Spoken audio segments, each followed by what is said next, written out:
we will be learning about the layers of abdomen, and I hope you know that this is just a revision video. I think you came here for the revision.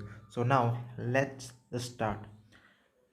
Now layers of abdomen has been divided into 8 layers. The first layer is skin, and then we have 2 layers of superficial fascia, which is campers and the scarpas. Remember, in camp we take food, so camper is related to the fat, and the scarpa is related to different layer. So camper is related to fat.